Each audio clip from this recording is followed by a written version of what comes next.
그 12번부터 할 참입니다. 맞아요?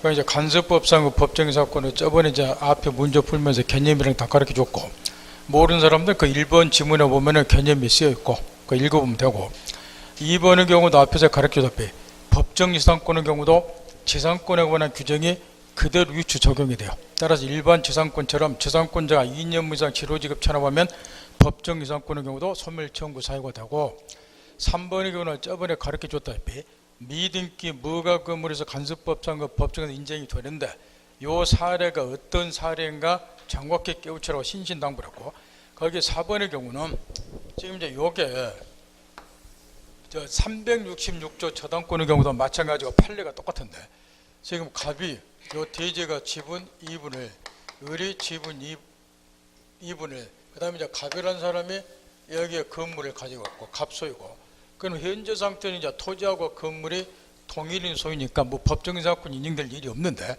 이 경우에 이제 공유자 일인 갑이, 자, 공유는 이제 지분 처분의 자유가 인정이 되고, 요 처분 속에는 지분을 양도하는 것, 그 다음에 포기하는 것, 그 다음에 저당권 설정처럼 담보 제공하는 것, 여기에 다 포함이 돼서 이렇게. 따라서 이제 여기 지분 2분의 1을 처분의 자유속에 양도할 수 있으니까 A에게 지분을 매각, 전매를 했다고 말이에요. 그럼 매매를 통해서 소유자가 달라졌죠. 그럼 매매를 통해서 소유자가 달라졌으니까 간섭법상의 법정 이상권이 건물 소유자 가백 인정이 되는가, 요게 좀 문제가 될 것이고, 그 다음에 지분 처분의 자유 속에는 담보 제공도 포함됐으니까 이번에는 가부 지분 2분의 1 위에 A 앞으로 뭐 설정해 줬다? 저당권을, 요 담보 제공도 자유롭게 하니까 저당권을 설정해 줬다. 결과 이제 A가 A한테 돈을 안 갚으니까 저당권자가 이 지분을 경매 신청을 했다. 그래서 지분이 B에게 넘어갔다. 그 다음에 저당권 실행 결과 대지하고 건물의 소지가 달라졌죠. 그러면 몇 조가 문제가 돼요? 366조 법정 이상권이 문제가 되겠죠. 해서자 이 사례의 경우는 지분을 전매했다. 간섭법상의 법정 사건이 A한테 인정이 되는가? 지분 위에 저당권이 설정이 돼서 돈 안 갚으니까 저당권 실행 결과 소유자가 달라졌다. 저당권 실행 결과 소유자가 달라지면 306조 법정 사건이 문제가 되죠. 306조 법정에서 성립하는가? 공이 성립될 수 없다. 이유는 똑같아요. 왜냐? 이 경우에 이제 이 건물 소유자에게 법정 이상권이 성립이 되면 저번에도 가르쳐줬대. 재산권 설정은 물권행위로서 처분행위예요. 처분행위는 공유자 전원의 동의에 있어야 되는 거예요. 따라서 만약에 A한테 법정 이상권 인정이 되면 A가 단독으로 재산권 설정이라는 처분행위를 하는 사람이 되니까 A한테 부당하다, 이런 이야기예요. 따라서 거기 4번 질문 이런 건 이제 틀려버리면, 이건 10년 전에 처음 시험에 나왔던 판례인데 이제 이런 거 틀려버리면 점수 딸 게 없어요. 이런 거는 무조건 맞추라고 말이에요. 4번에 틀려있죠? 이것도 뭐로 바꿨을 때도 마찬가지야. 지분 위에 뭐가 설정될 때? 저당권. 360조 법정이상권도 성립이 안 된다. 같이 기억을 해야 되고, 그 다음 5번 판례는 급발한 거니까 간섭법상의 법정이상권은 360조 법정이상권도 5번은 똑같은데, 항상 주의할 것은 법정에서 성립한다면 증기축 때문에 항상 신건물이 아니라 구건물을 기준으로 해서 법정이상권의 범위가 정해진다. 그것만 신경 쓰면 되고, 13번의 경우에 다음 사안 중 을 또는 병이 간섭법상의 법정이상권을 취득하는 경우는 다툼이 있으면 판례한다.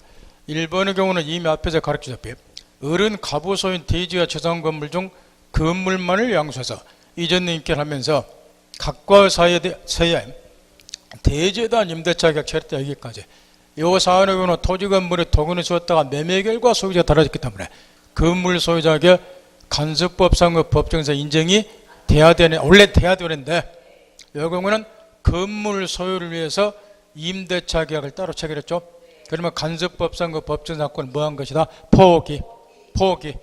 요거는 이제 366조 차이점이니까 유념하라고 저번에 신신당부했고, 366조 법정이상권은 요 규정 자체가 강인 규정이기 때문에 360조 법정이상권은 포기할 수 없는 거예요. 그러나 간섭법상의 법정이상권은 포기할 수 있다는 점에서 이 판례가 우리 시험에 나왔다고 가르쳐줬고, 이번의 경우는 을은 가부 성나가에 갑소유 토지에 건물 신축가 있고, 여기까지 현재 토지 건물이 동일인 소유인가 확인하세요. 동일인 소유 아니죠? 가부 승낙하에 갑소유토지 건물 신축했으니까 토지에 대한 소유권은 갑이겠는 거야. 건물은 을이고 토지 건물이 동일인 소유 아니라는 거고, 그 신축된 건물을 병이 취득한 경우 병은 간섭법상의 법정에 취득한다. 2번은 틀렸고, 원래 법정이상권은 토지 건물에 한 번쯤은 동일인 소유가 되는데 간섭법상의 법정이상권은 처분 당시를 기준으로 동일인 소유가 되고 366조는 저당권이 설정이 됐으니까 저당권 설정 당시를 기준으로 동일인 소유가 돼요. 근데 이번의 경우는 처분 당시를 기준으로 동일인 소유가 아니기 때문에 법정에서 인정이 안 된다 그 이야기고, 3번의 경우는 을은 갑과 다시 요 사례를 보세요. 또 공유하거나 해서 이런 거는 이전에 이해만 하면 공짜 문제란 말이에요. 그 2번 판례도 10년 2번이나 3번 판례도 10년 전에 처음 아까 12번에 4번 판례와 더불어서 10여 년 전에 처음 출제된 판례가 그 13번에 3번인데 이런 것도 요즘에는 무조건 마찬가지로 여기 보세요.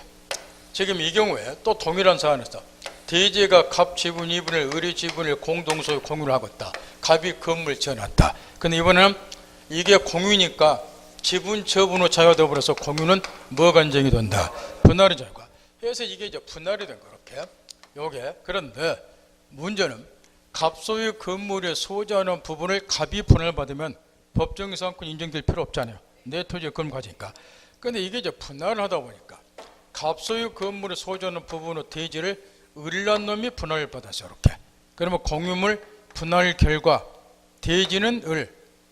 상파겠나요? 건물은 갑. 이 경우는 건물 소유자에게 간섭법상의 법정이상권 인정이 돼요. 왜 그러겠냐 말이야. 이 경우에는 이 을이라는 사람이 바보 멍텅구리 아니라고 말이야.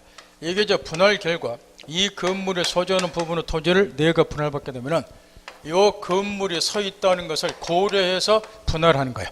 그러면 얘는 분할받더라도 이 건물 때문에 토지상 뭐 하는 거 알죠? 그러면 미리 협의한 분할할 때 내가 건물 때문에 네 건물 때문에 토지상 뭐 하니까 나 그러면 분리를 어떻게 구제해 줄래? 그래서 얘가 조금 더 떼준다든가 분할 과정에서 충분히 건물을 고려해서 분할을 하는 거야. 그러니까 얘한테 불리길 것 없다. 그 이야기. 이런 것도 이전에 틀리면 빵점 맞기 십상이니까 애우지 말고 이유 따져가면서 하라고 말이야. 따라서 3번은 맞고, 4번의 경우는 갑이 건물에 관해서 간섭법상의 법정을 취득하였으나 등기가 경료되는 상태에서 을에게 이 건물을 매도하고 저번 시간도 가르쳐줬지. 지상권이 붙어있는 건물을 양도하면 지상권도 같이 처분된 걸로 보죠. 근데 이 경우에 갑은 187조 본문에 따라서 등기 없이 지상권을 취득하지만 처분할 때는 187조 단서가 적용되는 거야. 지 앞으로 지상권 등기하고 처분에 따라 이전 등기해야 되는데 얘한테는 갑한테는 등기 안 돼있잖아. 따라서 을은 지상권 취득 못함. 187조 단서가 적용되니까. 5번의 경우에 갑이 을로부터 대지를 매수해서 소유권 있는 길을 경유하지 않대. 여기까지. 대지를 매수했지만 등기 경유 안 했으니까 소유권을 취득 못했다는 거예요. 이전 등기를 경유하지 않지. 지상에 건물을 신축했는데 여기까지. 현재 건물하고 토지가 동일한 소유감을 확인해 보세요. 을로부터 대지를 매수해서 이전 등기 경유 못 받았으니까 갑은 대지에 대한 소유자는 아니죠. 근데 건물은 지었으니까 건물은 갑 소유죠. 따라서 현재 상태에서 토지 건물이 동일한 소유가 아니에요. 그러면 그 건물에 관한 통상의 강제 경매 절차에서 강제 경매를 통해서 소유자가 달라지면 간섭법상의 법정이상권 인정이 되는 걸 따져야 되는데, 간섭법상의 법정이상권 인정이 되려면 이런 경매의 경우는 판례가 변경이 됐죠. 옛날에 이제 경락 당시를 기준으로 동일한 소유면 됐는데 지금은 판례가 변경이 돼서 경락 당시가 아니고 압류 효력이 발생하는 때, 저번에 가르쳐줬다시피, 또는 이제 가압류가 먼저했으면 가압류 효력이 발생할 때 압류 효력이 발생하는 때를 기준으로 해서 토지가 뭐 동일한 소유가 되는데 이 사안은 동일한 소유가 아니잖아요. 따라서 법정이상권 인정될 여지가 없으니까 5번도 틀렸고, 거기 13번 같은 사례는 우리 시험에서 노상 물어보는 기초 판례이기 때문에 문제는 이게 전부 1번부터 5번까지 사례로 나와 있어요. 말로 나오는 게 아니라. 이거를 과연 1분 안에 풀 수 있겠냐는 거죠. 그게 문제인데 1분 안에 그 훈련이 많이 돼야 되고, 그 다음에 14번의 경우는 저번 시간에 다 가르쳐준 아주 기본 판례니까 가부 토지 외 건물을 소유하는 을이 법정이상권을 취득한 경우나 다음 설명이 옳지 않은 것은 종래 제일 많이 물어보는 문제고, 이게 우리 시험에도 사례 문제로도 출제됐다고 저번 시간에 가르쳐줬어요. 그림 그려서요. 을이 법정이상권자예요. 건물 소유자고 토지 소유자는 갑이요. 그럼 그렇죠? 1. 토지가 병에게 양동이야. 그럼 뭐 물어보는지 알고요. 법정이상권자 을은 지상권 등기 없이도 토지 양수인 병에게 지상권을 주장할 수 있는가? 주장할 수 있죠? 따라서 병의 건물 철거충에 대항할 수 있다. 맞잖아요. 이것도 이제 몇 번 물어봤지만 이거는 누구나 맞추는 거고, 문제는 이제 건물이 양도된 경우가 더 중요하다고 가르쳐 줬어요. 따라서 이제 을이 건물 소유자죠. 건물을 정에게 양도를 했어요. 이런 걸 옆에 메모하면 시간 걸리니까 머릿속으로 너무 기본 팔리니까 머릿속으로 그림 그리면서 훈련하라고 말이야. 그림 그렸나요? 을이 지금 정에게 양도가 됐어. 그러면 건물이 양도된과 동시에 건물을 소유한 지상권도 같이 양도된 걸로 보죠. 그게 2번 지문이에요. 3번 지문. 위 이의 경우에 을이 지상권 설정 등기를 하지 않고, 얘는 이제 187조에 따라 등기 지상권 취득하니까 등기를 하지 않고 병이 아니라 전부 못하니까 2번, 3번, 3번, 4번, 5번에 쓰였는 병은 싸그리 정으로 고치세요. 건물 양수는 2번 지문에 정으로 해놨잖아요. 병은 1번에서 토지 양수이고, 근데 3번, 4번, 5번 병은 그러면 답이 안 나와. 싸그리 정으로 고치라고 말이요. 확인했나요? 그러면 3번의 경우에 을이 지상권 설정 등기를 하지 않고 건물 양수인 정에게 건물을 양도한 경우, 그러면은 아까 이야기한 것처럼 정은 지상권도 취득한 것보다 2번 지문처럼, 그래 실제로 지상권은 취득 못 하잖아요. 건물 양도인이 등기하고 이전 등기 해줘야 되는데 그게 안 돼 있으니까. 그러니까 제일 많이 물어보는 판례가 3번이죠. 토지 소유자 갑은 건물 양수인 정에게 건물 철거 청구할 수 있는가? 못하죠. 따라서 3번은 틀렸고, 못하는 이유가 뭐냐? 원래 건물 양수인 정은 양도를 대위해서 토지 소유자 갑에게 지상권 설정 등기 조건을 대위 행사할 수 있는 자죠. 그러면 토지 소유자 갑은 지상권 설정을 용인해야 되는데, 그런 자가 현재 지상권이 없다 그래서 건물 양수를 철거 청구하면 신의치게 바란다. 저번 시간에 10분간 가르쳐준 판례. 그 대신 4번 판례도 앞에 문제 풀면서 저번 주 가르쳐줬는데, 그럼에도 불구하고 4번 지문, 이 경우에 건물 양수인 정이 갑의 토지 위에 건물을 가지고 있는 것은 나무 토지를 부당하게 쓰고는 있으니까, 지상권을 쓰고는 있으니까 부당이득 반환으로 친다. 4번 판례. 그럼에도 불구하고 5번 지문, 5번 지문만 이제 우리 시험에 출제가 안 됐는데 5번 지문 판례만, 위 이 경우 만약 정이, 건물 양수인 정이 매매가 아닌 경매에서 건물을 썼고 이전받았다. 경매의 경우는 원래 187조가 적용되죠. 따라서 지상권 등기 없이 법정이상권이 당연히 넘어가니까 뒷골랑기, 법정이상권 이전 등기 없이도 경락인 병이 아니라 정에게 법정이상권에 당연히 인정이 아니라 이전된다. 인정 말고 이전. 따라서 5번 지문은 187조 경매의 경우니까.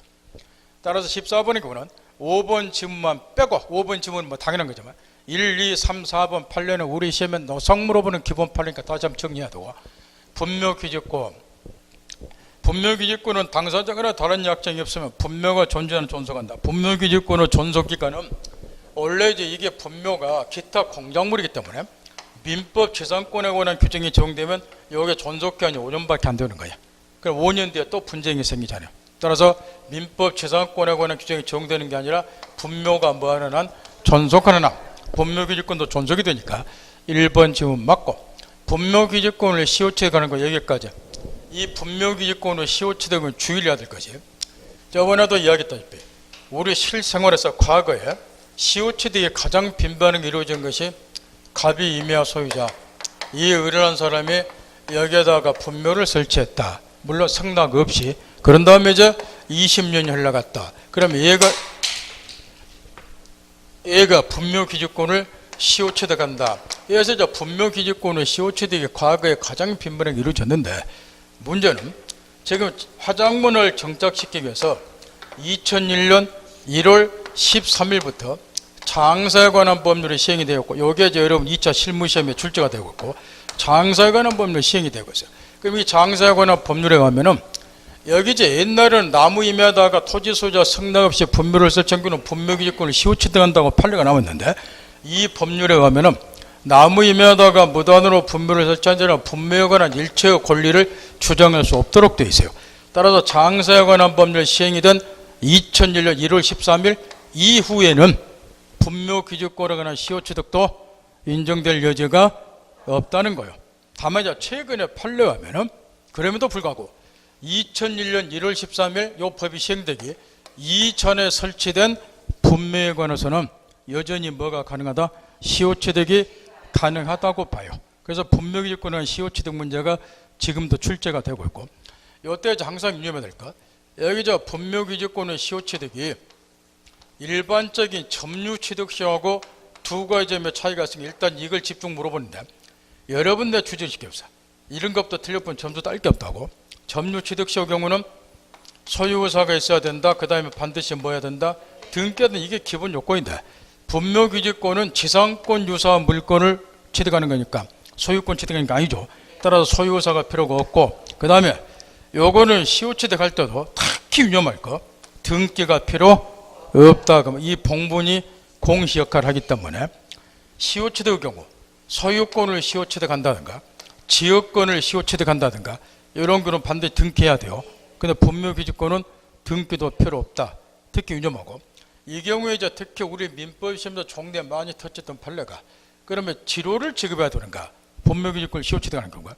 보통 지상권의 경우는 법정 지상권과 달리 유상 무상이 가능하다는 거죠. 따라서 무상으로 설정이 되니까 지료도 지급할 필요가 없다. 따라서 거기 2번 질문도 맞고, 3번의 경우는 암장이나 평장 또는 안장되지 않은 봉분으로 분묘 기지권을 시효 취득할 수 없다. 당연히 맞고, 4번도 맞고, 5번이 문제인데 분묘 기지권의 범위는 법령상의 분묘 면적 제한을 초과할 수 없다. 282페이지 해설 찾아보세요. 282페이지 해설 찾아보는 거. 찾았나요? 거기 판례가 나와 있어. 282페이지. 거기 보면 판례에 지금 매장 및 묘지 등에 관한 법률화가 되어 있죠. 이 법률이 지금 폐지가 되고 2001년 1월 13일에 장사 등에 관한 법률로 대체 입법이 된 거예요. 그러면 옛날에 이제 매지 등 묘지 등 매장 및 묘지 등에 관한 법률에 가면은 분묘 일기당 점유 면적을 그렇게 제한했다는 거예요. 20평방미터로 옛날 법에서. 근데 이게 이제 폐지가 되고 장사 등에 관한 법률이 2000년 1월 13일부터 시행되고 있는데, 이 경우도 분묘 일기당 점유 면적을 동법에서 제한하고 있죠. 분묘 일기당 점유 면적을. 요게 이제 문중이라든가 교회라든가 뭐 법인이라든가 가족묘지 이런 경우는 분묘 일기당 10평방미터를 초과 못할 거고, 개인묘지는 아마 30평방미터를 30 초과 못한단 말이에요. 이게 이제 일기당 장사 등의 법률을 제한하고 있는 점유 면적. 그렇게. 그러면 여기서 이제 문제는, 그러면 분묘 기지권이 인정이 되는 경우에, 듣고 있죠? 이 분묘 기지권에서 일기당 점유 면적을 이렇게 제한하니까 분묘 기지권의 범위도 법령상의 제한 면적 범위 내로 한정이 되는가? 이걸 묻는 거예요. 근데 그러지를 않는다는 거예요. 이유가 뭐냐? 여기에 분묘 기지권은 지금 여기에 턱이 짜다가 말이에요. 그러면 이 분묘가 털을 잡고 있는 요 밑둥거리 부분, 요거를 이제 사용하는 권리가 인정이 된다는 건데, 그따라서 꼭 기지 부분만 사용하는 거 아니에요. 필요한 범위 내에서는 어디까지? 인근 공지까지 분묘 기지권의 범위가 다 확장이 되는 거예요.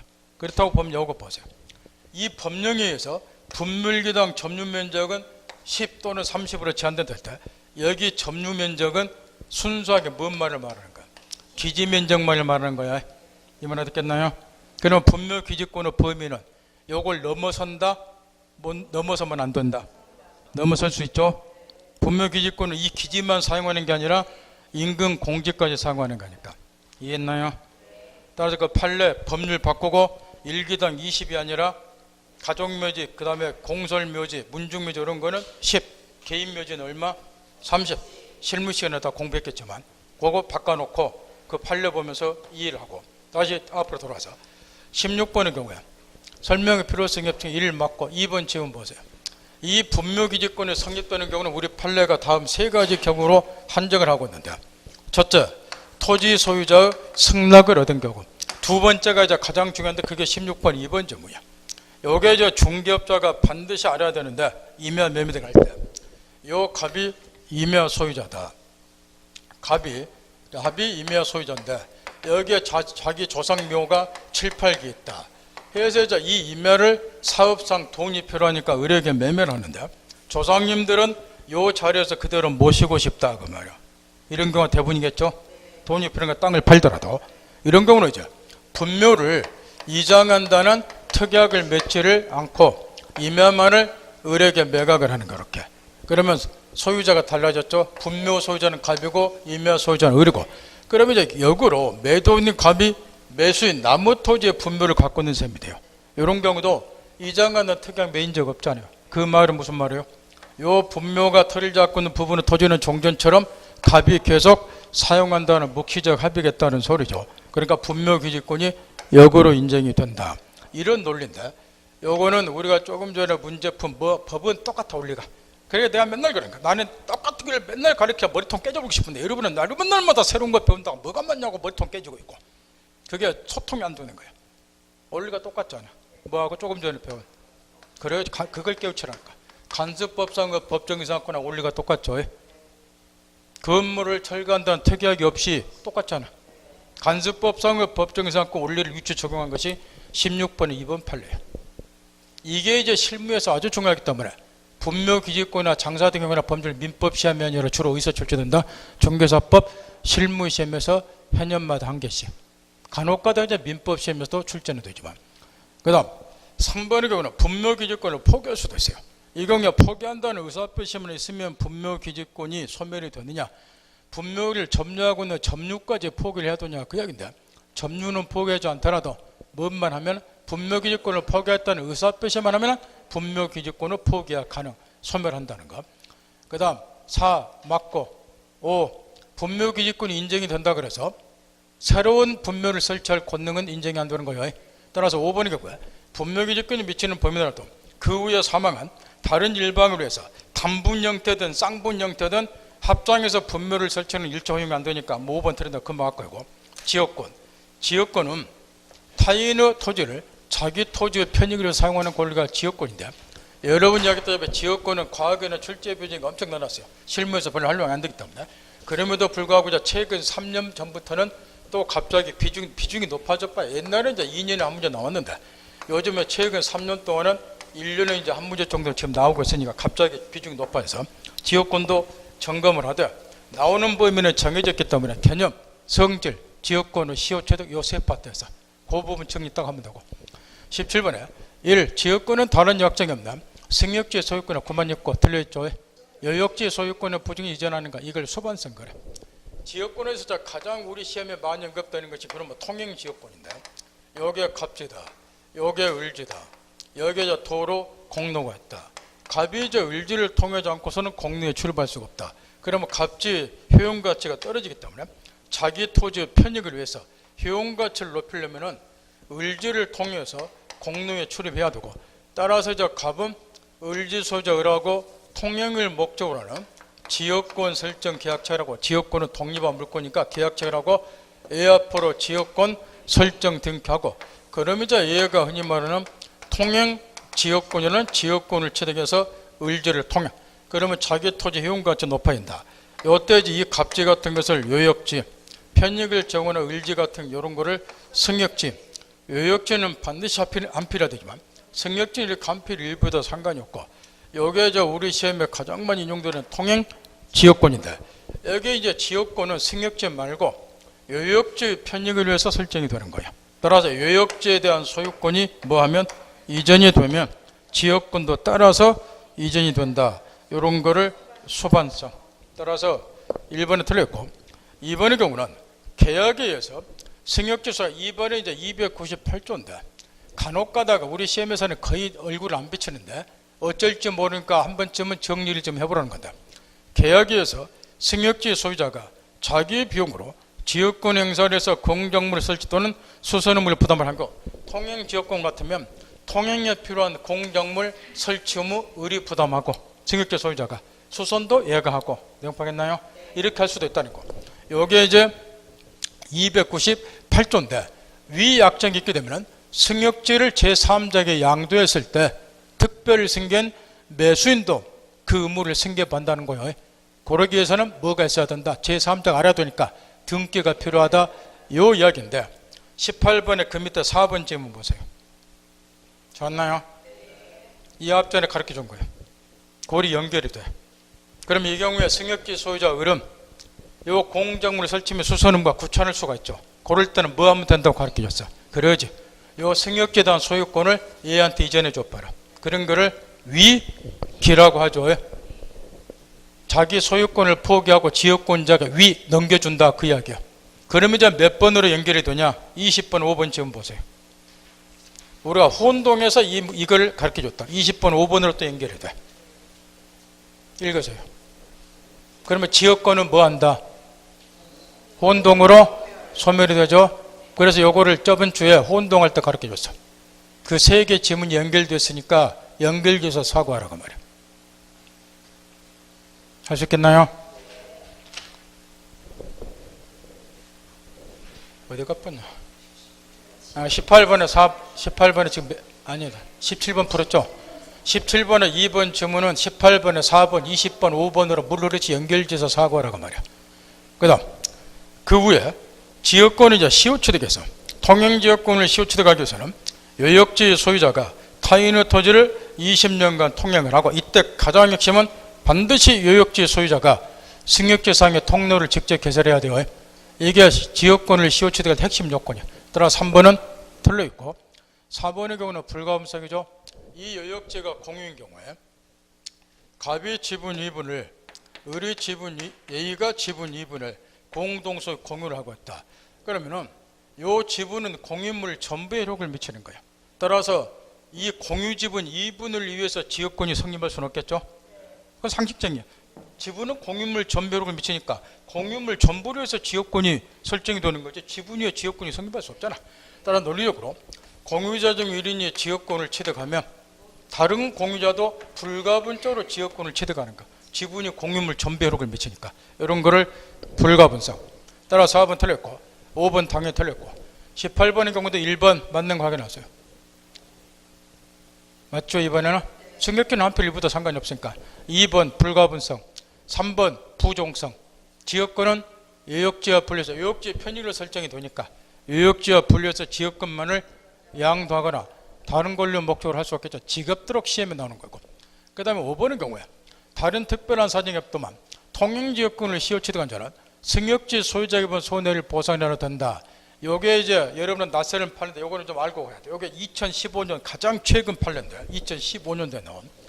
이게 지금 뭐하고 똑같냐 그러면은 저번 주에 가르쳐준 원래 여기 지금 우리가 배우고 있는 통행지역권하고 저번 주에 상림권으로서 시험에서 제일 많이 물어보는 219조 주유토지 통행권하고 지역권하고 상림권은 기능면에서 거의 유사하죠. 따라서 갑은 을지를 통하는 방법이 지역권 취득에 통하는 방법도 있고 주유토지 등과 상림권에 통하는 방법이 있는데 실무상으로는 지역권은 계약 필요하고 등기를 해야 되기 때문에 요걸 설정받고 통행한 사람 없고 대부분은 통행권에서. 근데 원리는 똑같다는 거예요. 무슨 얘기냐면 이 통행권이 인정이 되더라도 갑은 을이 입은 손해는 뭐 해야 돼요? 보상해줄 의무가 있죠. 우리는 자본주의 사회에 살고 있단 말이야. 무상 아니야. 220조에서 예외적으로 무상 주유토지 경우는 인정이 되지만 원칙은. 그러면 이 경우에 얘가 통행지역권을 시효취득해서 이걸 통행을 한다. 통행권에 의해서 통행하는 경우는 손실 보상해야죠. 무상 아니잖아. 그럼 통행지역권을 시효취득해서 이걸 통행하고자 한다. 이때 얘가 입은 손해를 이 지역권자가 통행지역권을 시효취득하고 보상해 줄 의무가 있는가? 이거는 법에 규정이 없어요. 그래서 2015년도에 판례가 나왔는데 똑같이 생각합니다. 한번 물어봅시다. 이 경우에 통행지역권을 시효취득하면 주로 기간이 정해질 것 같아요? 아니면 영구무한의 지역권이 인정이 될 것 같아요? 통행. 대부분은 영구무한의 지역권이 설정이 되겠죠? 그러면 을이 입은 손해가 너무나 크다는 거예요. 그잖아요. 계속해서 통행을 영구해야 되니까. 그럼 최소한도 얘가 입은 손해가 주로 이제 영구무한의 지역권 이런 거는 설정되는 거 대부분이기 때문에 승역지 소유자가 입은 손해가 너무나 크다 그 말이야. 그러니 주유토지 통행권의 경우처럼 을이 입은 손해를 통행지역권을 뭐한 자가 시효취득한 자가 보상해 줄 의무는 있다 그 말이야. 똑같이 사고하라 그 말이야.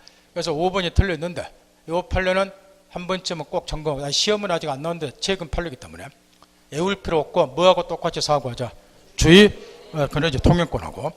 그 다음에 지역권의 경우 19번의 1번은 불가분성이요. 2번 지역권의 유역지 소유자, 승역지 소유자라만 설정할 수 있는 건 아니다. 2번 당연히 맞죠. 이 경우에 갑이 토지 소유자인데 이거를 A에게 빌려주었어요. 그래서 A가 재산권을 가지고 있다, 전세권을 가지고 있다, 임차권을 가지고 있다. 얘네들은 요 지역권을 얘네들은 사용 못 해야 돼요. 1도 땅 사용을 하면 통행이 필요하잖아. 따라서 토지 소유자뿐만 아니고 누구에게도 지상권자, 전세권자, 임차권을 취득한 자도 지역권을 설정하거나 지역권을 똑같이 행사할 수 있고. 3번의 경우에 아까 앞에서 가르쳐준 판례요. 가장 핵심 요건, 통행지역권 시효치 들어오면 반드시 유역지 소유자가 스스로 뭐하라, 통로를 개설. 따라서 3번은 틀려있고, 4번은 지역권의 개념을 묻고있는데 이 지역권의 지자가 땅지자요. 이 역자는 서비스를 말하고, 따라 토지가 편익을 제공받는 권리가 지역권이요. 서비스를 제공받고. 따라서 이제 거기 이런 경우 요게 지금 갑지고 요게 지금 을지인데 여기에 갑지에 이제 비가 많이 내려서 여기에 골이 생겨서 하천이 생겼어요. 그럼 이거를 토사를 제쳐다가 메꿔야지 토지 이용가치 높아지죠. 그런데 을지는 토사가 풍부하다. 요 경우에 토사를 채취할 목적으로 지역권 설정 계약체로 등기를 해서 얘가 토사 채취 목적의 지역권을 취득, 그러면 토사를 채취하다가 토지를 메꾸니까 토지가 편익을 제공받죠. 이런 거는 지역권의 대상이 돼. 그런데 여기에 거주하는 갑이고 지문처럼 도자기 공이다 또는 유리생산업자다. 도자기를 굽게해서 유리를 생산하기도 토사가 필요하다. 이런 경우도 지역권 설정이 가능한가? 이걸 묻건데 여보는 토사를 채취하다가 토지가 편익을 제공받는 게 아니라 여기에 거주하는 사람이 편익을 제공받잖아. 이런 거를 우리는 인역권이라고 하죠. 따라서 이런 것 우리 시험에 다 나온 기초 사례들인데 이런 거 틀려버리면 빵점 맞기도 힘드니까 주의하고, 동일한 이유에서 23번에 3번 지원 보세요. 23번에 3번 지원 보라고 말이에요. 틀려있죠? 사람의 편익을 위해서 설정 못한다 말이에요. 다시 연초로 돌아와서 거기 5번 지문에서 지역권을 취득한 갑이 을에게 유역지를 처분했어. 여기 수반성인데 항상 주의해야 될 거. 그 지문은 우리 시험에 나온 원본 지문을 그대로 지금 인용해 놨는데 유역지에 대한 소유권이 을에게 이전되면 지역권은 따라서 이전돼. 여기가 수반성이기 때문에 유역지에 대한 이전력이 경료되면 지역권은 자동 수반이기 때문에 지역권이 얘한테 넘어가기 위해서 지역권 이전된 갈 필요가 없다. 몇 조가 적용된다? 187조가. 따라서 5번은 맞고, 20번의 경우는 1번, 2번 소멸시효, 1번, 2번, 3번까지, 그 다음에 4번이 취득시효인데 지금부터 있는 대로 집중하는 거.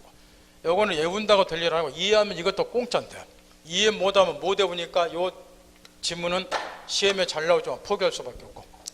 갑이 집중 2분을 A가 지문 2분의 1. 그러면 얘게 유역지가 공유예요. 그럼 먼저 첫 번째로 지역권 설정 계약체로 등기를 함으로써 얘네들이 통행지역권이라는 지역권을 지금 취득하고 있어요. 얘도 같이 지역권 취득하니까 지역권은 3번 지문에 나왔다시피 시효기간 20년에 걸리죠. 영유물권이니까 20년간 권리행사하면 지역권은 시효로 소멸. 따라 3번은 맞고, 그러면 이제 지역권을 시효로 소멸을 안 시키려면 저번 주도 가르쳐 주셨다시피 시효가 완성되기 전에 뭐 하면 돼요? 권리를 행사하면 소멸시효가 중단되겠죠. 취득시효도 중단되듯이 소멸시효도 중단이 되고. 그래서 저 공유자 중 이런 갑이 지역권을 행사를 했어요. 통행을 했다 그 말이야. 그러면 갑의 지역권은 소멸시효가 중단이 됐겠죠. 권리 행사했으니까. 그런데 이 A라는 공유자는 지역권을 행사한 사실이 없어요.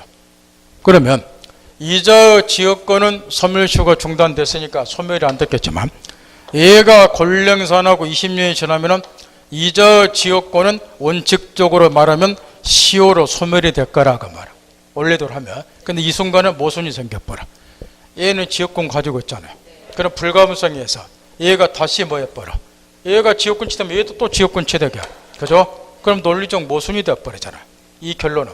그럼 어떻게 해야 돼요? 이 모순이 없어지려면 공유자 중 1인이 지역권을 행사해서 이자의 소멸시효가 뭐였으면 중단이 됐으면 중단의 효력은 누구한테도 미친다? 다른 공유자한테 미쳐야 되겠죠? 그래야 그 모순이 없어질 거 아니에요. 이해했나요? 요걸 묻는 것이 1번하고 2번 질문이에요. 두 개 다 맞아가. 1번의 경우에 2번이 이제 먼저 점검을 해야 되고, 유역지를 공유할 때 공유자 1인이 그 토지의 지역권의 소멸시효를 중단시키면 중단의 효력은 누구한테도 미친다? 다른 공유자에게도. 2번 맞잖아. 정 공유자를 위해서 소멸시효는 완성하지 않는다. 맞잖아. 바꿔 말하면 다른 공유자에도 중단의 효력이 미친다. 그 이야기잖아. 그러니까 1번 질문도 맞잖아. 역으로 유역지가 공유로 되는 경우는 소멸시효는 전 공유자에 관해서 시효가 완성이 된 때만 효력이 있다. 맞잖아. 외우면 안 된다는 걸 알겠죠? 그 외울 수가 없어. 말 바꾸니까. 따라서 이제 4번의 경우 취득시효 중단으로, 이번에는 얘네들이 지역권을 취득하지 못한 상태에서 유역지 소유자들이 여기에 통로를 개설하고 20년간 통행을 했다. 그럼 얘네들이 통행 지역권을 뭐하게 되죠? 시효 취득하게 되겠죠? 시효 취득이. 그러면 거꾸로 승역지 소유자가 얘네들이 시효 취득 뭐하도록 막아야 되겠죠? 그게 저번 주 가르쳐준 취득시효 중단이에요. 그러면 승역지 소유자 의리나 내가 이 갑이 지역권을 행사할 때는, 통행할 때는 통행을 막고 권리 행사를 했어요. 다른 방식이 분지를 본다고. 그러면 이자의 지역권은 취득시효가 중단이 됐죠? 정신 차려야 돼요. 소멸시효 말고 취득시효. 근데 A가 통행을 할 때는 승역지 소유자가 권리 행사를 안 했어. 통행을 방임했다 그 말이야. 내 맘이야? 이쁘니까 방임하고 싸가지 없으니까 발목에 뿌리고 그런 거야 이게. 그럼 내 맘이 어쩔 거냐고. 그러면 얘가 20년 통행하면은 얘는 통행 지역권을 시효 취득하는 거야. 여기서 또 논리적 모순이 생겨. 불가분석 때문에. 얘가 지역권 취득하면 얘도 같이 취득하잖아. 그러면 얘한테 취득시효를 중단시킨 것은 의미가 없잖아. 그 말 하더래요. 그럼 어떻게 해야 될 것 같아요? 이네들의 지역권을 취득 못하도록 취득시효를 중단시키려면, 그래야지. 그거 묻는 거예요. 어느 한 사람에게만 중단시키면 아무 효력이 없다는 거예요. 따라서 지역권을 행사하는 누구한테? 전 공유자를 대상으로 해서 중단을 시켜야 된다. 그 이야기야. 4번 맞는 거 확인하세요. 틀렸죠? 틀렸잖아. 지역권 행사 공직 1인에 대한 사유만으로는 효력이 없어야지. 지역권 행사는 전 공유자에 대해서 중단 조치를 취해야 되니까. 이해하면 공짜 이런 것도. 이해 못하면 못 풀어. 그 다음 21번 앞에 나온 거의 똑같은 문제가 집에서 풀고, 22번에 지역권의 시효 취득은 반드시 정비권을 해야 돼요. 1. 왜 이게 시험에 그렇게 많이 나오느냐? 제한이 되어 있기 때문에 모든 지역권이 시효 취득이 가능한 게 아니고 계속되고 표현된 지역권에 따라서 불계속 불표현의 지역권은 시효 취득을 할 수 없는데, 지금부터 이제 물어본다고 말이에요. 왜 불계속 불표현의 지역권은 시효 취득이 불가능한가? 그걸 지금부터 생각을 좀 해봐야 되는데, 지금 계속 지역권은 이런 거야. 글자 그대로 지역권 행사가 중단 없이 계속된 거를 계속 지역권 그래요. 이렇게 통로를 개설하고 통행에는 통행 지역권 같은 거. 이거 통로를 개설했기 때문에 지역권 행사 계속 왔다리 갔다리 하니까 이런 게 계속 지역권이에요. 불계속 지역권은 그 반대예요. 그러니까 통로를 개설하지 않고서 통행은 통행 지역권 같은 거. 통로를 개설 안 했으니까 어째요? 생각 날 때마다 한 번씩 왔다 갔다 한다는 거예요. 그런 거를 불계속 지역권 거래. 그 다음에 표현 지역권은 지역권의 존재를 외부에서 인식할 수 있는 경우를 표현 지역권 거래요. 그 반대로 지역권의 존재를 외부에서 인식할 수 없는 경우를 불표현 지역권 거래요. 그러면 지금부터 생각을 해본다는 거예요. 왜 불계속 불표현 지역권은 시효 취득이 인정이 안 되는가? 민법에서 불계속 지역권 해보세요. 통로를 개설 안 하고 생각날 때마다 여기를 한 번씩 지나다녀. 그러면 토지 소유자가 갑이 통행하는 걸 알지도 못할 뿐더러 제가 통행하면서 내 소유권 침해한다 생각도 못할 것이고, 갑이 통행한다라서 내가 번잡하게 느낄 일도 없잖아. 근데 굳이 얘한테 지역권을 인정해 줄 필요 없잖아. 생각날 때마다 한 번씩 왔다 갔다 하는 놈인데. 안 그래요? 그 다음 불표현 지역권은 토지 소유자 자체가 지역권의 존재를 알지도 못하고 있죠. 근데 굳이 지역권을 상대방에게 인정해 줄 필요 없잖아. 안 그래요? 그래서 계속되고 표현된 지역권만 시효 취득이 가능한 거예요. 불계속 지역권은 토지 소유자가 번잡하게 느끼지도 않고 불편 지역권은 지역권의 존재를 토지 소유자가 알지도 못하는데 굳이 상대방의 지역권을 인정해 줄 필요 없다, 그 이야기야. 따라서 23번의 2번 질문 푸세요. 23번의 2번 질문. 왜 그러냐 하면 여러분 지금 외우고 있어. 방금 설명한 거 듣지도 안 하고. 그래서 23번 2번처럼 물어보면 빵점짜리가 수두룩하니까 겸손하게 공부하라는 거야. 방금 설명한 걸 이해하도록 노력하라고 말이야. 23번 2번 해보세요. 통로를 개설한 통행지역권은 불계속 지역권이야. 지하의 송수관 그랬어. 땅속에 묻혀있어. 토지 소유자가 지역권의 존재를 알 수가 없어. 그럼 이런 거는 굳이 상대방의 지역권을 인정해 줄 필요 없는 거예요. 그게 불표현 지역권이야.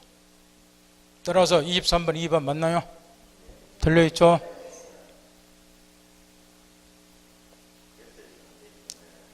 그거 23번 2번 보면서 22번 1번 질문을 이해하도록 노력하라고 말이야.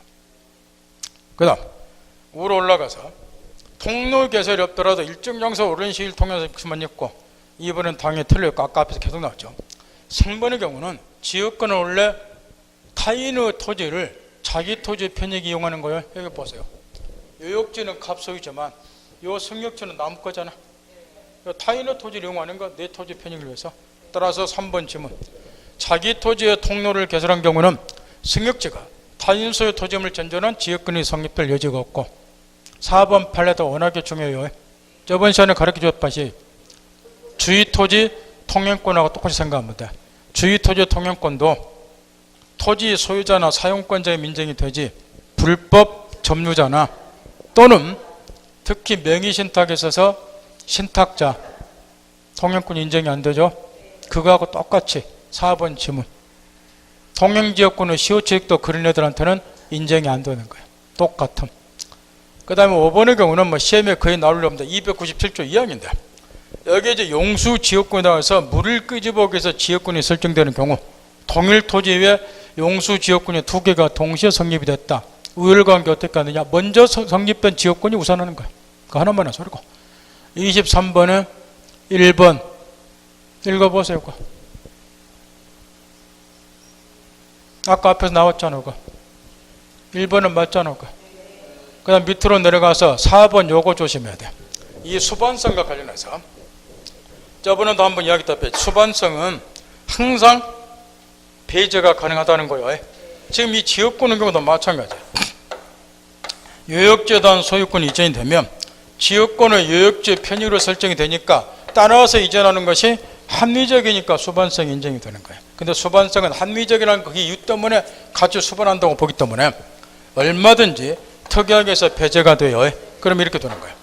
이 요역지에 대한 소유권은 A에게 넘겨주고 땅은 팔되 지역권은 뭐하지 않는 것으로 수반하지 않는 것으로 계약을 맺으면 A한테는 소유권만 넘어가고 지역권은 이전이 안 되는 거예요. 그럼 수반하지 않은 지역권은 이제 필요 없잖아. 얘는 토지 소유자가 아니기 때문에 수반하지 않은 지역권은 뭐한다? 소멸되는 거렇게.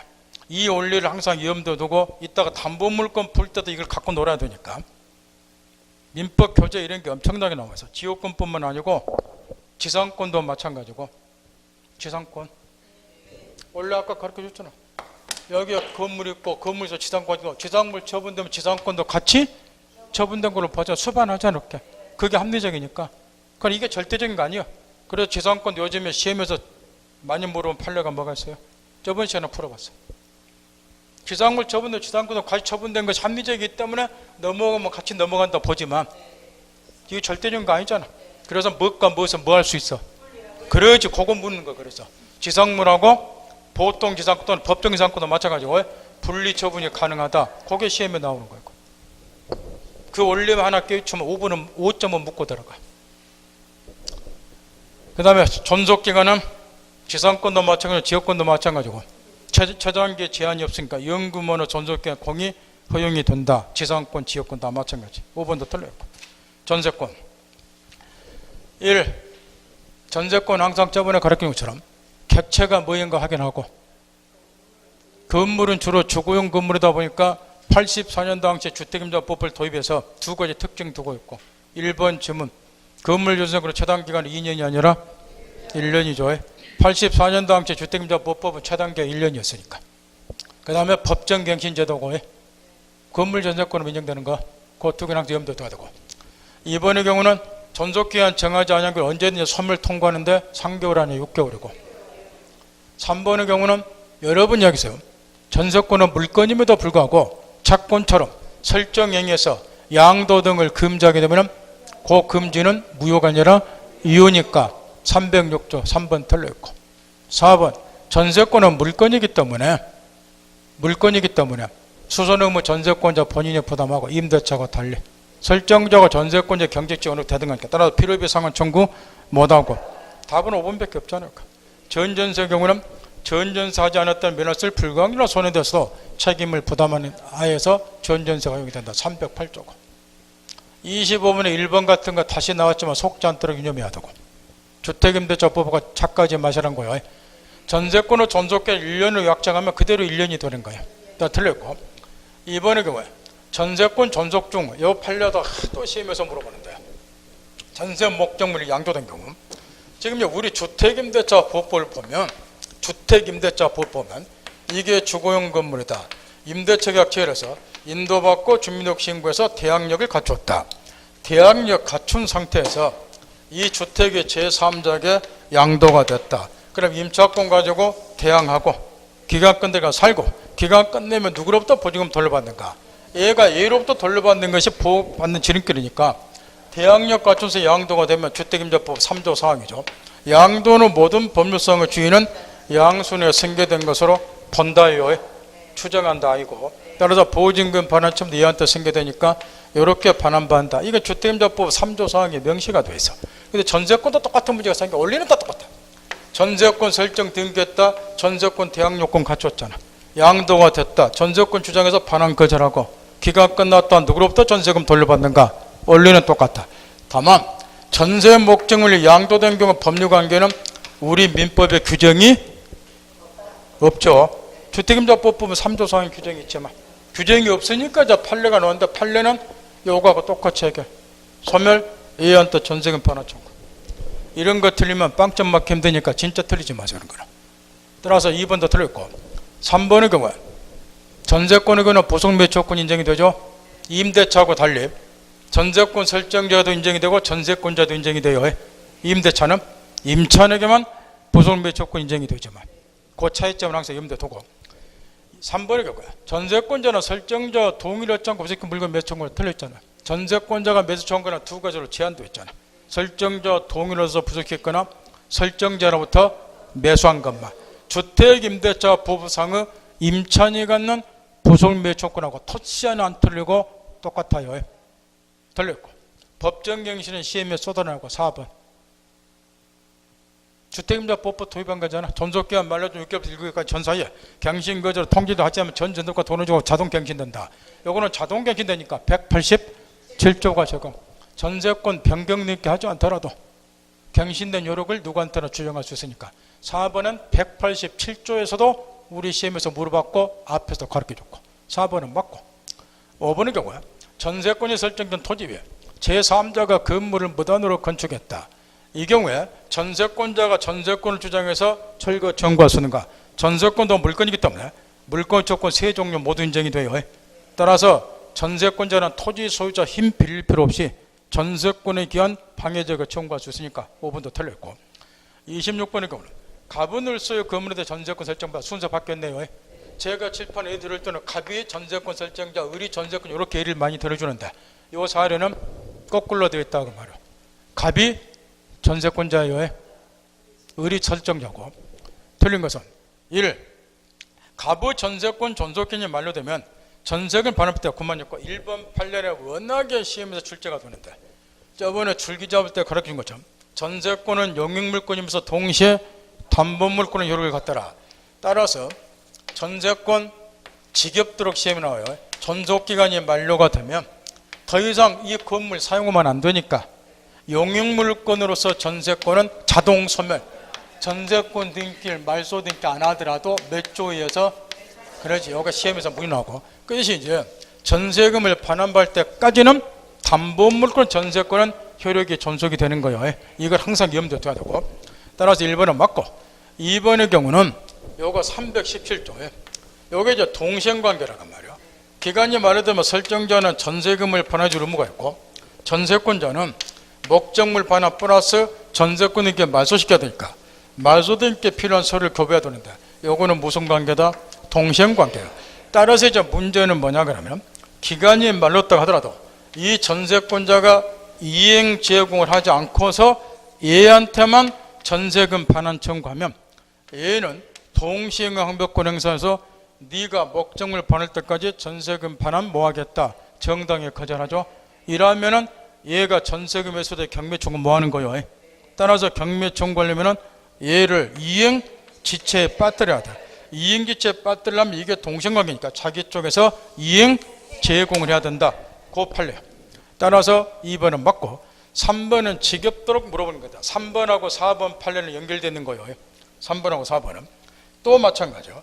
용익물권이면서 동시에 담보물권이기 때문에 지겹도록 우리 시험에서 물어보는 판례. 부동산의 일부 위에 전세권이 설정이 됐다. 용익물권은 부동산 일부에 설정될 수 있으니까 그러면 당연히 물어볼 수밖에 없는 것이 첫째, 목적 부동산 전부에 대해서 우선 변제 받을 수 있는가, 전부에 대해서 경매 신청이 가능한가, 이걸 당연히 물어볼 수밖에 없는데 요거는 이제 재산권, 재권달, 경매권 등 인정이 되니까. 그런데 이에 관해서 이제 우리 민법 303조 1항을 보면은 이게 용익물권이면서 동시에 담보물권이다 보니까 이런 문제가 능히 발생이 된다 해서 염두에 두고 303조 1항에다 아예 모체를 해놨어요. 부동산의 일부의 전세권을 설정이 되더라도 목적 부동산 전부로부터 뭐 할 수는 있다고 우선 변제받을 권리가 있다고 모체를 되었으니까 이것도 자주 나와요. 이건 이론 여지가 없어. 법에 나왔으니까. 그것이 이제 해석상 논란이 되는 거지. 그러면 전부에 대해서 경매 신청도 가능한가? 요거는 이제 법에 안 나와 있어. 따라서 해석상 논란이 되는데 거두절미하고 우리 판례가 중요하니까 판례는 전세권 설정자가 너무 가오기 때문에 전세권에 설정되었지 않은 나머지 부분까지 경매 신청은 뭐한다. 그러니까 여기서 특히 중요한 것이 방 두 칸처럼 구조상 이용상의 독립성이 없고 구분소의 객체로 분할할 수 없는 경우도 그러면 나머지 부분까지 경매 신청이 불가능한가? 요게 항상 문제라고 가르쳐 줬는데 우리 판례는 요지 부동이니까 이런 경우엔 나머지 부분까지 경매 신청 뭐한다 그랬죠. 그러면 이 방 두 칸도 경매가 불가능하죠. 이럴 때는 전세금 회수를 편법 쓸 수밖에 없고 실무상으로 뭐한다고 가르쳐 줬나요? 임의 경매는 안 되니까 강제 경매해야죠. 집행권을 얻어서 전세금 반환, 원래 전세권자 경매할 때는 집행권은 얻을 필요 없잖아. 임의 경매니까 강제 경매해야 되니까 전세금 반환 청구 소송 제기해서 승소판결 확정 집행권을 얻어서 목적 부동산 전부에 대해서 강제 입행하는 방법밖에 없는다. 시간이 많이 걸린다는 거. 따라서 거기 3번은 맞고 4번은 틀렸는데 학자들이 이제 이 판례를 일부 비판하는 이유가 그 4번 때문에 그래요.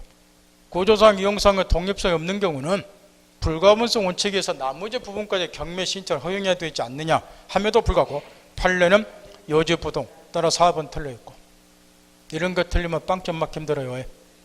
그 다음 5번의 경우에 건물 일부를 목적으로 한 전세권, 예를 들어서 상계층인데 2층 3층에 전세권이 먼저 갑 앞으로 설정이 되었고 나중에 1층에 을 앞으로 전세권을 설정했다, 그런 이야기야.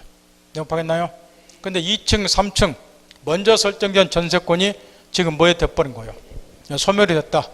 그러면 1층에 설정된 전세권은 어쩌는가? 요거는 소멸 안 되는 거예요. 전세권은 그 목적인 건물 부분 안에서만 효력을 미치는 거예요. 따라서 5번은 당연히 맞고 27번에 1번은 잠깐만 칠판 보세요. 이거는 시험에 아직 출제되지 않는 판례인데 이해가 되면 이해하고 안 되면 제껴도 상관없고 그러니까 선생이 똑똑하니까 다 이해할 수 있을 거예요. 전세금이 1억이야. 전세금이 1억.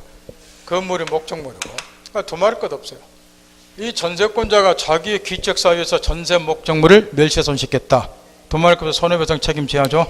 그럼 이 전세권 설정자는 얘가 부담해야 될 손해배상액을 어디에서 깔 것이다 그 말이에요. 전세금에서 까고 나머지만 돌려주겠죠. 이런 전세금의 성질을 보증금적 성질 이렇게 하게요. 여기 전세금은 얘가 전세 목적물을 멸시훼손시킨 경우에 손해배상 채무를 담보하는 역할을 한다 그 이야기예요. 여기까지 들었나요?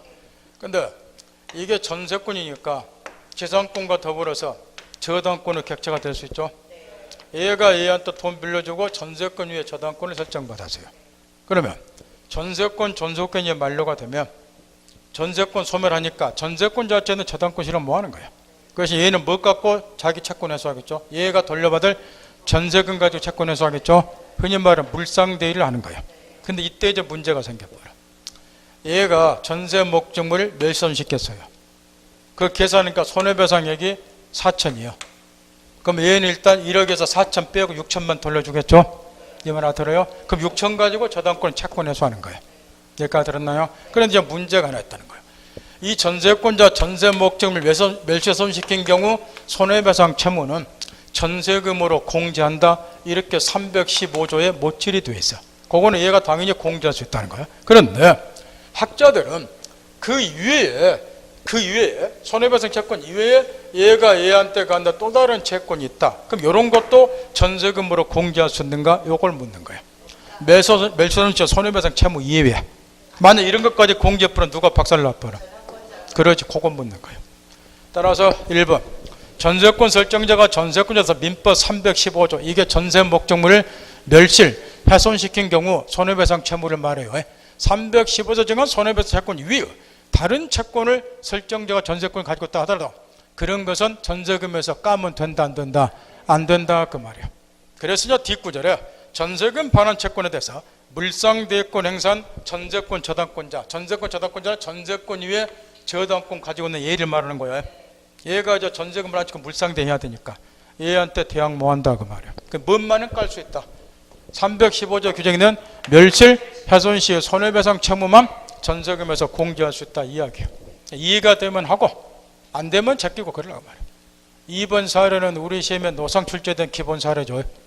X건물에 대해서 1순위 저당권자 갑, 2순위 전세권. 이제 이런 것도 지겹도록 봤기 때문에 숨쉬기 전에 판단할 거예요. 중간에 전세권 끼어있죠. 누가 어떤 놈이 경매 신청하든 중간에 끼는 전세권은 언제나 소멸.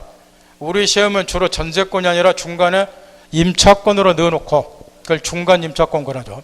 시험에서 한 10번 이상 넣었는데 지겨우니까 요즘에는 요 2번 사례처럼 중간에 임차권이 아니라 전세권으로 바꿔서 낸다고. 우리 시험도 최근 한 3년 전부터 전세권으로 바꾼 게 요즘에 또 나오고 있고 점검하라고 신신당부했고 3번의 경우 지금부터 있는 대로 집중하는 거예요.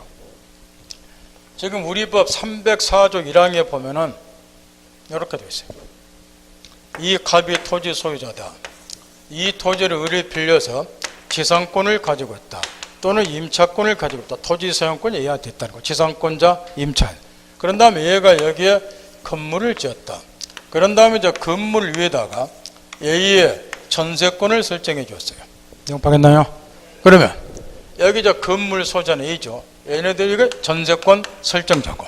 그러면 전세권자는 건물 위에 전세권을 취득했지만 건물을 사용하려면 토지 사용도 수반이 돼야죠. 따라서 건물 전세권 효력은 건물을 소유하기 위한 어디에도 효력을 미치는 거예요? 지상권, 임차권에도 전세권 효력을 미치는 거예요. 그 말은 건물 전세권자가 마치 토지 지상권자는 임차인인 것처럼 토지도 같이 얘가 사용할 수 있다 그 이야기야. 여기 304조 1항이야. 눈으로 지금 확인한다는 거야. 거기 27번에 3번 지문 읽으세요. 확인했나요? 29번에 2번 보세요. 그거는 또 임차권으로 바꿔놨죠. 29번에 2번 좀 눈을 빨리빨리 확인하세요. 빨리 확인하는 훈련 하셔야 돼. 지금 여러분 상태에서는 도대체 50분 안에 문제 못 풀어. 29번에 2번에 임차권으로 바꿔놨죠. 맞죠? 그러니까 이제 나온 것이 304조 2항인데 따라서 이제 여기 전세권 효력이 재산권의 임차권에도 효력을 미치니까 당연히 여기 재산권자나 임차인은 당연히 전세권자 뭐 없이 동의 없이 요걸 소멸시키면 돼요 안 돼요? 안 되겠죠? 요걸 소멸시키면 건물 철거들하고 얘 박살나잖아. 여기에 전세권 효력이 미치니까 얘네들은 얘 동의 없이 이거 소멸시키면 안 된단 말이야. 그래서 31번에 1번 지문 보세요. 거기에 나와 있어. 연결돼서 31번의 지문 눈을 읽으세요. 그 뒷구절이 304조 2항이야. 확인했나요? 공부를 하도 안 하니까 내가 다 해주는 거예요 지금 확인시키고. 이해했나요? 그래서 이제 나온 판례가 다시 앞으로 돌려서 27번에 4번이라고 말이에요. 요게 이제 우리 시험에 이제 나온 판례인데 조문은 정확히 머릿속에 담았죠? 분명히 이제 조문 담았다 했죠. 얘는 이제 애 동의 없이는 지상권의 임차권 소멸시킨 행위를 하지 뭐한대. 원리는 똑같으니까 지상권만 남겨놓고 문제는 거기 4번 판례 이거야. 지상권자가 지금 2년 이상 지로지급을 체납을 한 거예요. 그러면 지상권 설정자는 287조에서 지상권 소멸 청구를 해요. 요거는 형성권이기 때문에 얘가 일방적으로 소멸시켰다는 의사표시하면 지상권이 소멸이 되는 거야. 그러면 건물 철거 들어가. 땅 소유권 없었잖아. 그러면 전세권도 목적을 멸시하니까 소멸이 되는 거야. 이 말 알아듣겠나요? 그러니까 이제 이 사례에서 전세권자가 이제 여기 토지 소유자가 뭘 주장을 했느냐. 우리 법 304조 2항에 의하면 내 동의 없이는 얘가 뭘 못하는데 지상권을 소멸시키는 행위를 해서는 안 되는데 내 동의 없이 지상권이 뭐였으니까 소멸됐으니까 나는 더 건물 사용해야 되겠다. 전세권을 가지고 토지 소유자에게 대항할 수 있는가? 요건 묻는 거예요. 바꿔 말하면 얘가 지로지급을 2년간 체납해서 얘가 소멸 청구한 경우도 304조 2항에 적용되는가? 요걸 묻고 있다. 요게 저 우리 시험에 나온 판례예요. 벌써 5년 전에. 얘 동의 없이 지상권을 소멸시킨 행위를 해서는 안 돼. 근데 지로지급 2년 체납해서 얘가 소멸시켜서 지상권 소멸하는 경우도 얘 동의 얻어서 소멸시키는 행위에 해당되는가? 그건 묻는 거예요. 이해 안 될 것 같아요? 요 304조 2항을 둔 이유가 있어요. 요거는 이 지상권자가 지상권을 포기한다든가 자발적으로 존속기한을 단축한다든가 임의적으로, 이 말 알아들어요? 못 알아들으면 자발적으로 알아들어요? 임의적으로 지상권을 소멸시키는 행위를 해서는 안 된다는 거. 지상권을 포기한다가 존속기한을 단축해 이렇게. 근데 요 경우는 얘가 임의적으로 지상권을 포기한 거 아니잖아. 소멸시킨 거 아니잖아. 지로지급을 체납하니까 얘가 소멸시켰잖아. 그러니까 이 경우는 304조 2항이 적용이 안 된다. 그 판례예요.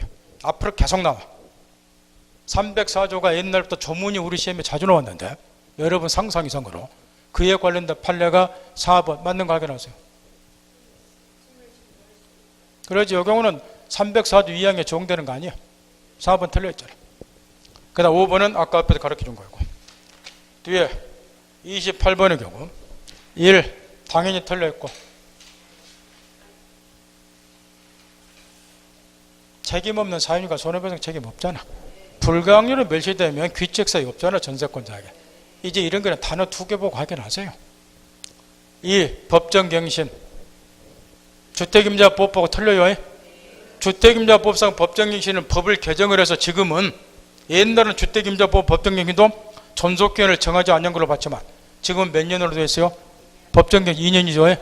근데 건물 전세권의 경우는 옛날 1년 아니고 옛날 주택임대차보법을 도입했기 때문에 존속기간은 정하지 않은 걸로 본다요. 그 차이점이에요. 그 다음 4번 또 나왔고 맞는 건 확인하세요. 말소된 게 없이 소멸한다. 맞잖아. 3번은 4 아까 앞에 나왔잖아요. 4번 틀려있잖아요. 전세권자가 스스로 수선해야 되니까. 설정자 아니잖아. 단어 2개고 빨리빨리 판단을 연습하라니까요. 5 당연히 이거는 저당권자 동의 있어야 되잖아. 틀려있잖아. 그 다음 29번이 뭐야? 전세권자가 소유자와 상관없이 전세권을 제3자에게 양도한 점만으로는 전세권에 대한 소멸 청구 사유가 되지 않는다. 소멸 청구하고 소멸 통고는 칼같이 구별하고 신신당부했네요. 눈을 다시 우측으로 돌려서 31번에 3번 지문 다시 보세요. 아까 앞에 나왔지만 거기에 313조요. 소멸 통고는 존속기한을 정하지 아니한 경우에 소멸 통고를 하는 거예요. 확인했나요? 그러면 즉시 전세권이 소멸이 안 돼. 6개월이 지나야 돼. 확인했죠? 그 전세권 설정자 소멸 청구는 어떻다는 거예요? 그 구별을 하고 신신당부인데 이런 시간에도 소멸 청구는 311조에 나와 있어. 설정계약 또는 목적 부동산의 성질에 의하여 정해진 용법으로 사용 수익하지 않는 경우, 이런 경우에 설정자가 소멸 청구하죠. 예를 들어서 설정 계약을 통해서 전세권을 양도하지 말거라 특약 맺었는데 위반하고 전세권을 양도했다, 이런 경우, 또는 수선 의무가 전세권자 자신에게 있는데 수리하지 않고 사용한다, 이런 경우, 이럴 때 소멸 청구하는 거예요. 그러면 전세권은 즉시 소멸해요. 그걸 반드시 칼같이 구별한 거예요. 따라서 29번의 1번은 제3자에게 전세권을 양도한 것만은 소멸 청구 사유가 안 되는 거예요. 설정형에서 이걸 금지하고 있는데 양도했을 때 소멸 사유가 되는 거지. 소멸 청구 사유가 되는 거지. 그 말 알아들었나요? 그 다음 3번 맞는 거 확인해 보세요. 그러죠. 3번은 틀려있잖아요. 4, 5 아까 앞에서 다 가르쳐줬고, 30번은 답이 2번이고, 31번의 경우는 아까 다 중요한 거 가르쳐 주었으니까 특히 1번 지문 전문 304조 특히 유념을 하고, 그 다음에 2번만 한번 봐보세요. 또 잊어먹은 내가 확인은 한번 해봅시다. 유익비 상환 청구는 특징이 있다고 내가 누누이 가르쳐 줬는데, 전세권의 경우도 유익비 상환 청구는 한다고 말이야. 유익비는 항상 뭐 확인하자? 가액의 증가가 현존해야죠. 둘 중에 하나 선택을 해서 상환하죠. 지출액 증가 둘 중 하나. 요거 누가 선택한다고 가르쳐 줬나요? 예? 누구라고요? 실담설 그만하시고. 항상 상대방이 선택한다고 가르쳐 줬죠. 상대방 쪽에서. 여기서 상대방이 누구예요? 전세권 설정자 소유자죠. 점유자 회복자군은 회복자가 선택하고, 저번 주 가르쳐 줬어요. 항상 상대방 쪽 선택권이 있다고 우리 법에서. 그래야 안 틀려. 그것만 확인해 보세요. 소유자 선택 맞죠? 소유자가 선정자니까. 전세권자가 선택하는 거 아니라니까요. 지출한 놈이 선택한 거 아니에요. 상대방 쪽에서. 나머지는 앞에 다 가르쳐 줬고, 32번 전전서 잠깐 칠판 보세요. 전전서는 요즘에 시험에 별로 안 나오는데 한 가지 것만 주의하고 넘어가자 말이에요. 갑이 전세권 설정자, 을이 전세권자. 전전서는 전세권의 양도와 달리 원전세권자가 전세권을 그대로 보유하면서 이 목적물을 다시 제3자에게 빌려주는 것, 전세권을 설정해 주는 것이 전전세고, 전전세권 설정의 당사자 요 둘이에요. 원전세권자하고 전전세권자 두 사람이 당사자고, 따라서 전전세권자하고 원전세권자 두 사람은 당사자가 아니기 때문에 일체의 권리 의무가 없음. 전전세권 존속기간이 만료되면 얘는 목적물 이렇게 반환, 얘는 전세금 이렇게 반환. 이 두 놈선 일체 권리 의무가 없으니까 이때 이제 원전세권을 토대로 해서 전전세권이 발생이 되기 때문에 원전세권 소멸하면 전전세권 소멸. 전전세권의 존속기간은 원전세권 존속기간을 초과하면 안 되고, 전전세금도 원전세금 초과하면 안 된다. 이런 게 기본 내용이에요. 그런데 이제 문제는 하나만 신경 쓰란 말이에요. 전전세권 존속기간이 만료됐는데 얘가 전세금 반환을 지체를 하더라. 그러면 전전세권자도 이 전세 목적물을 경매 청구할 수 있는가? 요거 하나 조심하라. 원칙 경매 신청권은 당연히 있어요. 그런데 전전세권자 경매권은 원전세권에 의해서 제한을 좀 받는다 말이야. 상식으로 원전세권 존속기간이 아직 만료되기 전이다. 요거 초과 뭐하니까 요거 만료되기 전인 경우도 많을 거 아니야. 만료되기 전에는 얘가 경매 신청 못하겠죠. 두 번째, 요게 동시에 원전세권 존속기간이 만료될 수는 있어요. 요걸 초과만 안 하면 되니까. 이 말 알겠나요? 그러니까 동시에 만료됐는데 얘는 얘한테 원전세금을 즉시 반환을 했어요. 그러니까 얘는 반환하더라. 이 경우도 경매 신청하면 안 되겠죠? 상식이죠? 따라서 얘가 경매 신청하면 그 반대 경우야 돼. 원 전세권 존속기간도 동시에 만료가 됐는데 원 전세권 설정자가 원 전세권자가 전세금 반환하고 안 하고, 그러지 안 했고, 그러니까 얘도 안 했고, 이럴 때만 경매하는 거예요. 따라서 5번이 틀려 있고, 경매권은 있고 있지만 원전세권에서 이렇게 제한은 받는다 그 이야기고, 33번 문제는 25번 문제하고 토시하나가 똑같은 게 다시 중복 들어가는 거예요. 25번 문제가 똑같아. 33번 토시하나 들고 삭제해버리고, 34번의 경우에 전세권에 관한 설명 중 옳지 않은 것은 1번 판례가 그렇게 중요한데, 우리 시험에서 아까 지금 여기까지는 앞에서 지겹도록 나왔고, 지금 존속기간이 만료가 되면 첫째, 말소도 인기 안 하더라도 187조에서 용익물권의 전세권은 일단 소멸이 돼요. 근데 이제 전세금 반환받을 때까지 담보물권의 전세권은 효력 인정이 된다. 그러니 존속기간이 만료된 경우에도 이 담보물권으로서의 전세권하고 그 다음에 전세금 반환채권을 세트로 제3자에게 양도할 수도 있다는 거예요. 그것이 양도 방식을 좀 신경 써야 되는데, 이 경우는 지금 담보물권의 전세권도 이전이 되고 전세금 반환채권도 얘한테 이전이 돼요. 그럼 담보물권 전세권 이전이 되려면 물론 이전에 관한 합의는 당연히 있어야 되고 등기해야 되겠죠. 전세권 이전에 관한 부기 등기하고, 그다음 전세금 반환채권을 양도하니까 양도사실 통지해도 하겠죠.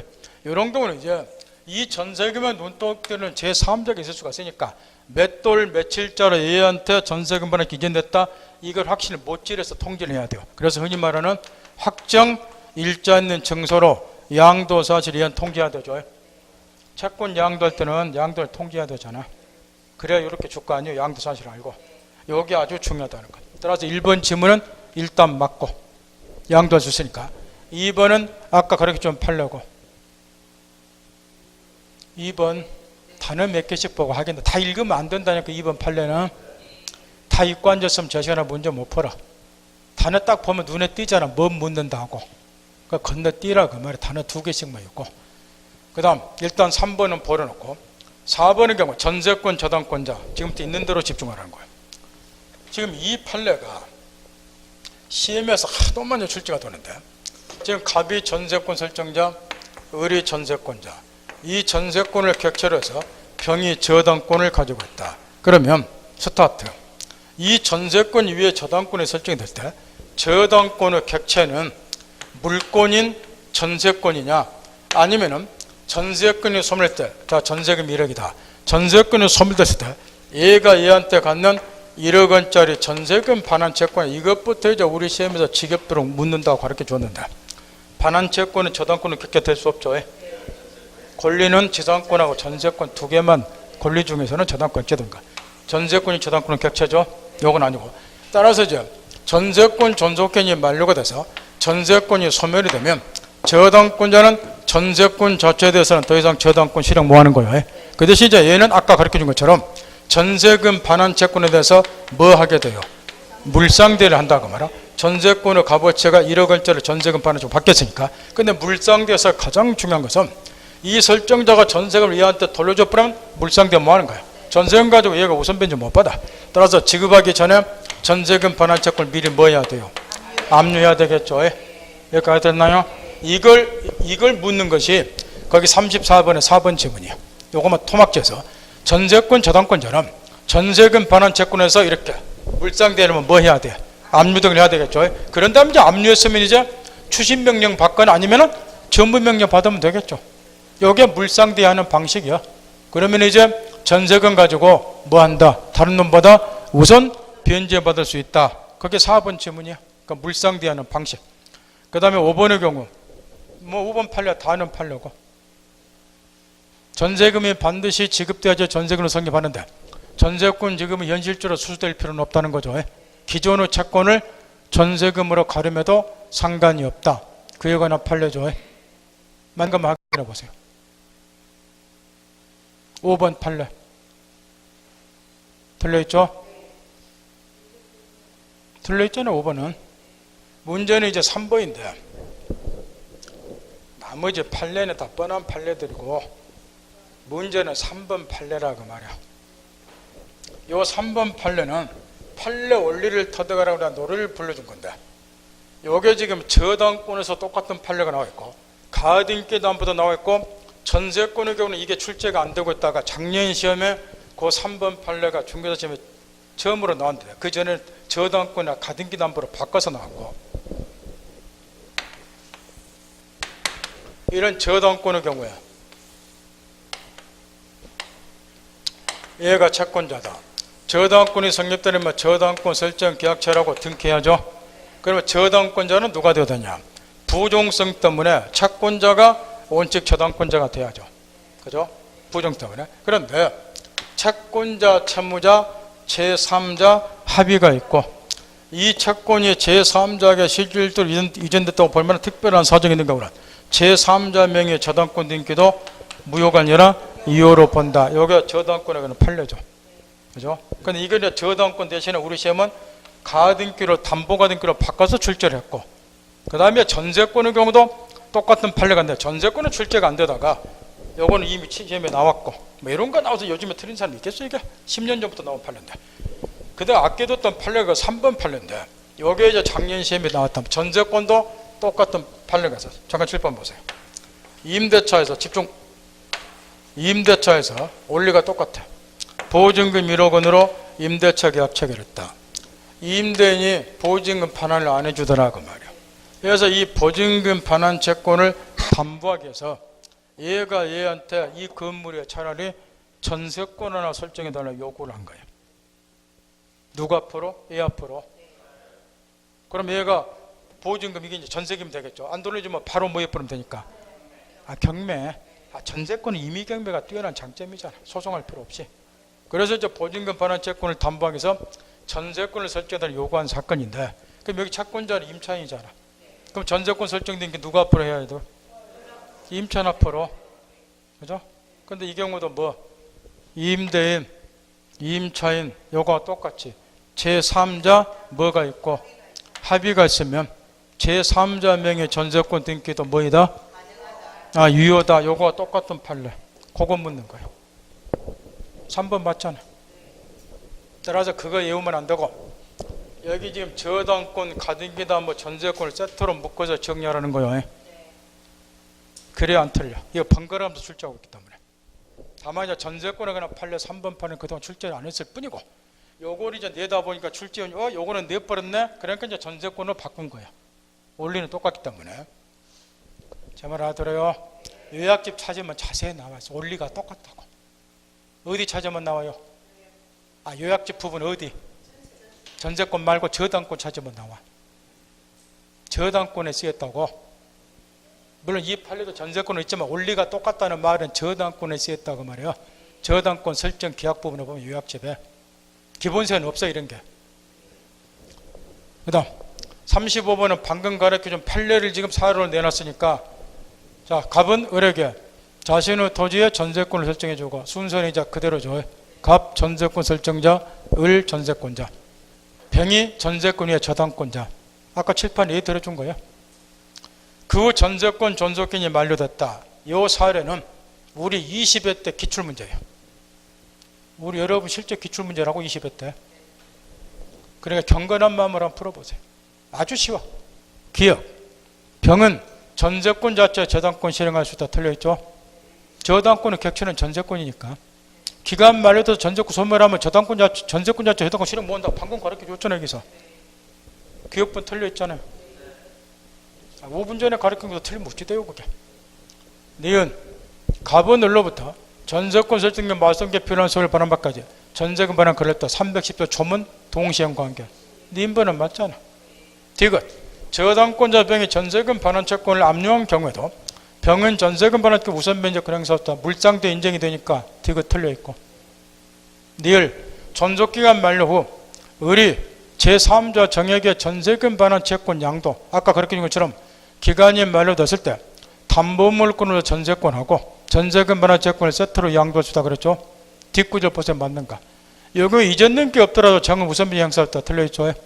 전세권이 같이 이전이 돼야지 경매청과 우선변제 받는데 여기는 이전 능기 해야 되잖아. 부기등 형식으로. 틀려있잖아. 맞는 거는 네 번밖에 없잖아. 36번은 전세권을 소멸한 설명에 타당한 것은 1. 틀려있고 2. 전세권 설정자도 부속매축권 가자요. 그때 이제 전세권자는 정당한 이유 없이 거절을 못해요. 316조 1항 단서. 따라 2번도 틀렸잖아요.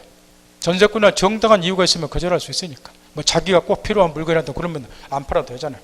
3번이 문제인데 이것도 여러 번 가르쳐줬어요. 전세권의 경우는 전세금을 전세권 설정계약 체납자 일시금으로 지급하는 거야. 그러면 그 이유는 뭘 지급할 게 없잖아요. 임대차 차임은 반복해서 지불하는 거야. 따라서 전세권자가 파산 선고 받은 것은 전세권 소멸 사유가 될 일이 없겠죠. 그잖아. 설정자가 분리할 거 없잖아. 근데 임대차 경우는 차임을 반복해서 지불해야 되니까 임차인이 파산 선고 받으면 그 이후에 차임 지불하기 어렵잖아. 따라서 임차인의 파산은 해지 통고 사유죠. 따라서 3번 틀려있고, 4번의 경우 더 칠판 보세요. 아까 가르쳐준 걸 지금 이해하고 있는가 아니면 집중 안 하고 지금 설명할 때 설명 들었는가 안 들었는가 금방 뽀록 나니까. 더 칠판 보세요. 이 전세 목적물 일부가 불가항력 등에서 멸실이 됐어요. 근데 잔존 부분 가지고 전세권 설정 경우 목적을 달성할 수 없어요. 잔존 부분도 사용 못 한다 그 말이에요. 그러면 전세권 전부가 소멸이 돼야 되겠죠. 그래서 이제 314조에 전세권자는 전세권 전부에 대해서 전세권 소멸 통고할 수 있다, 이렇게 법에 규정이 되어 있어요. 잔존 부분 가지고 계약의 목적 달성할 수 없으니까 전부 소멸이 돼야지.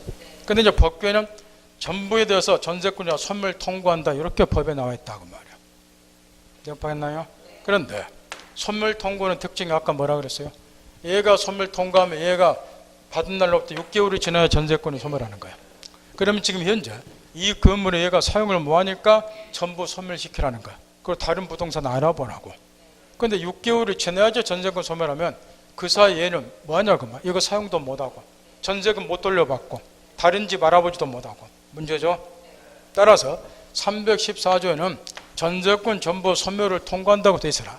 요거는 성질상 즉시 전세권이 소멸이 돼야 되니까 소멸 통고가 아니라 아까 가르쳐줬죠. 311조 무엇으로 해석한다? 소멸 청구로. 그래야 즉시 전세권이 소멸하니까. 즉시 전세권이 소멸이 되지 즉시 전세금 돌려받고 다른 부동 알아보는 거야. 그걸 이해하고 있나 그래서 묻는 것이 4번하고 5번인데 4번하고 5번. 4번은 314 2항 법조문 그대로요. 전세권 일부 멸시이고 잔존 부분은 목적 자체 모하면 전세권 전부 소멸을 통고할 수 있다. 조문 그대로 맞아요. 근데 5번이 틀려있단 말이에요. 이거 소멸 통고는 통고가 아니라 무엇으로 해석한다? 소멸 청구로. 그러니까 6개월이 지나는 것이 아니고 그래서 5번이 틀렸는 거예요. 이 사업경 전세권 일정 기간의 경고로 소멸한다. 틀려있잖아. 즉시 전세권이 소멸. 법규에는 무엇으로 되어 있으나 소멸 통고로 되어 있으나 소멸 청구로 해석한다. 그 이야기예요. 그래서 소멸 통고하고 청구를 그렇게 구별을 하고 노래 불러준 거예요. 정리되나요? 좀만 쉬었다가 37번에 여러분 목시고 다 가르쳐 줬으니까.